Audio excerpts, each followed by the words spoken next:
Halo guys, saya doakan semoga kalian semua sehat selalu dan tetap semangat menjalani aktivitas. Kali ini kita akan membahas film episode terakhir Battle of Moscow.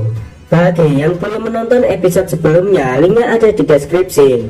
Episode terakhir ini mengisahkan bagaimana usaha Uni Soviet bangkit dari keterpurukan setelah pasukan Uni Soviet kewalahan menghadapi serangan Jerman yang hampir saja mendekati kota Moskow. Dan langsung saja kita ke alur ceritanya.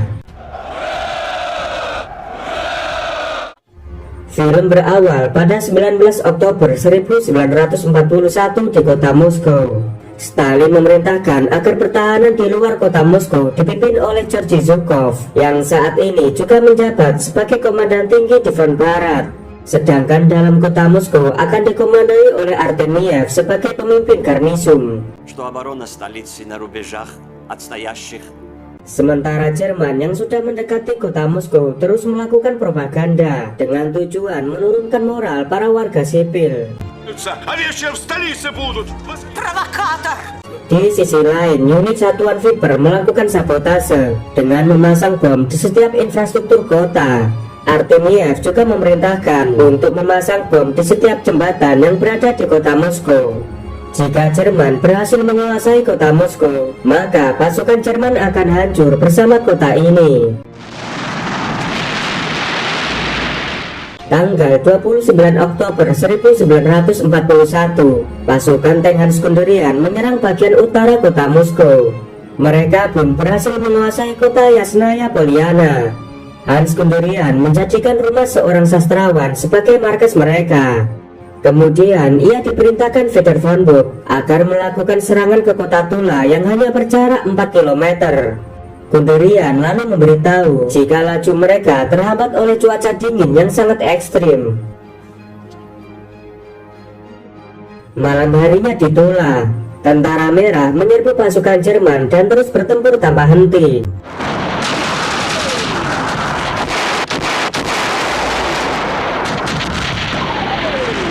Hingga pasukan Soviet hanya bisa bertahan dengan artileri anti-tank untuk menghambat laju panser musuh.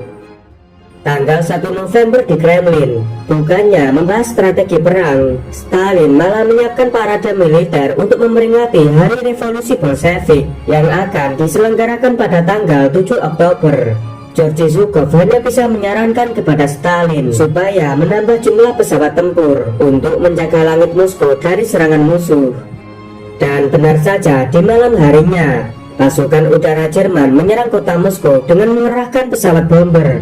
Tapi serangan itu masih bisa dihentikan oleh pasukan Soviet. 6 November, Divisi Senapan 316. Para prajurit masih bertempur tanpa henti meski hujan salju menerpa tubuh mereka. Maiken Panfilov yang sebagai pemimpin menyerahkan penghargaan kepada Kloskov berkat keberaniannya di medan pertempuran dalam mempertahankan kota Moskow. Советскому Союзу. Есть.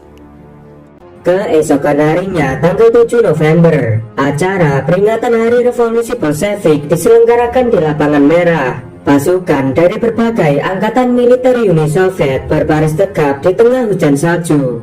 Di sana mereka mengenang jasa para pahlawan yang berhasil menggulingkan kaisar terakhir Rusia yang bernama Tsar Nicholas II. Kemudian pemimpin Soviet Joseph Stalin mulai membacakan pidatonya. Stalin menegaskan bahwa Uni Soviet tak akan menyerah dan tak akan takluk pada Jerman. Uni Soviet masih punya jutaan tentara untuk menghantam balik pasukan Jerman dan membebaskan negara-negara Eropa dari penjajahan Nazi. Ленина, вперед!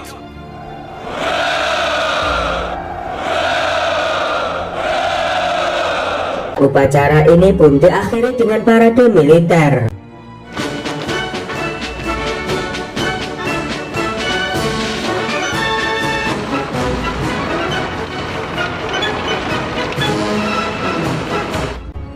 November 1941 di kota Orsa, para petinggi Wehrmacht membahas dinginnya cuaca Uni Soviet yang membuat invasi mereka sedikit terhambat.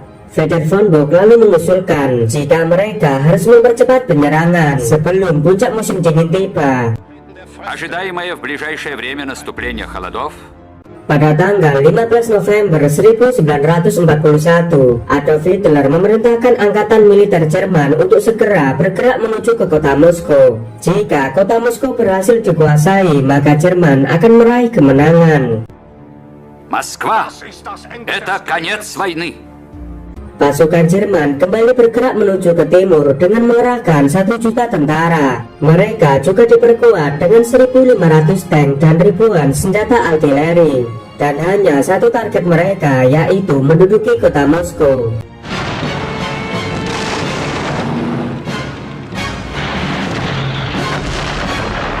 Namun penyerbuan ini tak begitu menakutkan bagi tentara merah. Markas pusat mengirim satuan musisi untuk menghibur dan membangkitkan rasa patriotisme. Dengan iringan musik, pasukan Rokossovski segera menembakkan artileri menggempur tank-tank Jerman.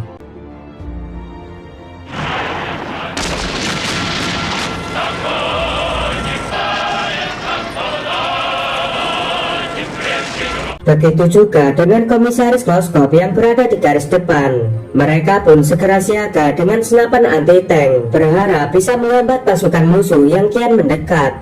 Огонь! Огонь!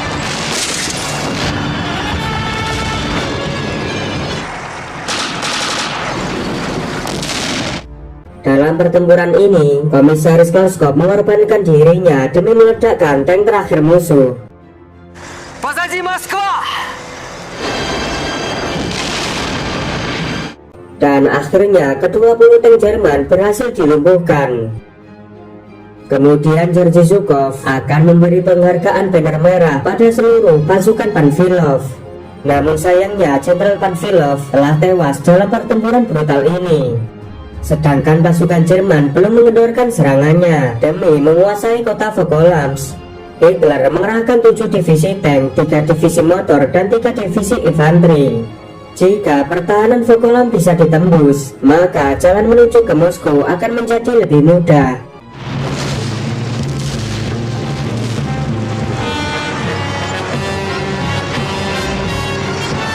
Melihat pasukannya sudah tak sanggup lagi menahan gemburan musuh, Rokossovski meminta Zhukov menarik mundur pasukannya sejauh 10 km karena dia akan mengatur ulang strategi perang. Стоять насмерть! Ни шагу назад! Sementara di Kremlin, Stalin sangat khawatir dengan pergerakan musuh yang semakin mendekati kota Moskow. Zhukov lalu berusaha meyakinkan Stalin jika mereka masih memiliki kekuatan demi mempertahankan ibu kotanya. До свидания, товарищ Сталин. Di sisi lain, pasukan grup tengah Wehrmacht sudah berhasil menduduki kota Krasnaya Poliana yang hanya berjarak 20 km dari kota Moskow. Dari kejauhan, Fedor von Buch mengamati kota Moskow. Ia sangat yakin jika pasukannya akan menguasai kota Moskow dengan sangat mudah. Stalin yang mengetahui itu segera memerintahkan Rokossovski agar menyerang pasukan Jerman esok hari. Красная Поляна должна быть взята. Pada tanggal 20 November 1941, pasukan Rokossovski menggempur Jerman di Krasnaya Poliana. Tentara merah membanjiri setiap kota. Mereka tak peduli dengan persenjataan Jerman yang lebih kuat dan lebih canggih.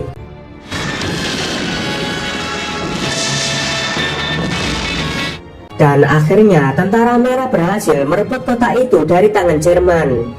Tanggal 29 November di markas grup tengah Jerman, Fedor von Bock segera menyusun taktik perang untuk kembali menduduki Krasnaya Poliana. Kota ini sangat strategis dan paling dekat untuk menembus kota Moskow. Di saat yang sama, Zhukov lalu meminta persetujuan kepada Stalin untuk melancarkan serangan balik yang jauh lebih besar dan brutal daripada serangan sebelumnya. Stalin pun menyetujui permintaan Zhukov. Tanggal 1 Desember, Zhukov menjelaskan pada semua bawahannya jika mereka akan melaksanakan counter-offensive untuk menghantam balik pasukan Jerman. Tak lama kemudian mereka mendapat kabar jika Jerman sudah bersiap menyerang kembali kota Kubinka. Срок контрнаступления остается прежним 6 декабря. Puluhan tank Panzer segera membentuk formasi menyerang. Sementara pasukan Soviet hanya bisa bertahan semampunya yang hanya mengandalkan artileri.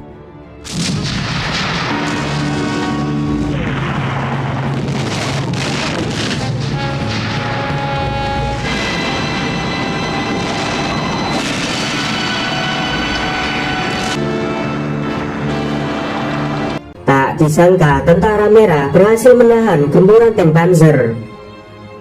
Tanggal 6 Desember sebelum matahari terbit, Zhukov mulai menyerang kota Kalinin.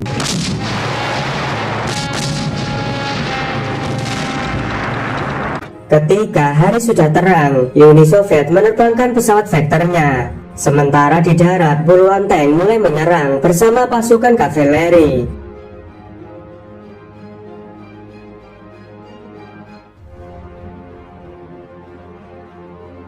Mereka akhirnya dengan mudah memukul tentara Jerman yang sudah kelelahan dan kedinginan. Tanggal 8 Desember 1941, pasukan merah terus melakukan gerakan ofensif untuk memukul mundur pasukan Jerman dari tanah Uni Soviet. Karena kekalahan ini, Guderian akhirnya mulai frustasi. Ia menyadari jika invasinya menuju Moskow sudah gagal. Dalam film ini dijelaskan bahwa inilah kekalahan pertama kali Jerman di Perang Dunia Kedua. Karena ambisinya Adolf Hitler, Jerman sudah kehilangan 1.300 tank dan 2.500 artileri, serta lebih dari 500.000 nyawa prajurit. Setelah kekalahan memalukan ini, kemarahan Adolf Hitler memuncak. Dia justru menghakimi para pejabat militernya, terutama Wernher von Bock. Hitler menganggap Wernher von Bock telah melarikan diri setelah usaha mereka hampir menguasai kota Moskow. Karena kegagalan operasi Barbarossa, sebanyak 35 perwira tinggi dan jenderal dicopot dari jabatannya, termasuk von Lieb, Rundstedt, von Bock, dan Guderian. Sedangkan pasukan Soviet berhasil merebut kembali setiap kota yang telah dikuasai Jerman. Lebih dari 1.000 kota dan pemukiman telah dimerdekakan oleh tentara merah. Pada tanggal 16 Desember 1941, Presiden Amerika yang bernama Roosevelt mengucapkan selamat pada Stalin berkat keberhasilan pasukan merah mengusir Jerman dari negara Uni Soviet. Dan semua episode Battle of Moscow telah berakhir. Oke guys, terima kasih sudah menonton film ini sampai selesai. Jangan lupa klik tombol like, subscribe, dan aktifkan loncengnya. Kalau sudah, saya ucapkan terima kasih dan sampai jumpa di video selanjutnya.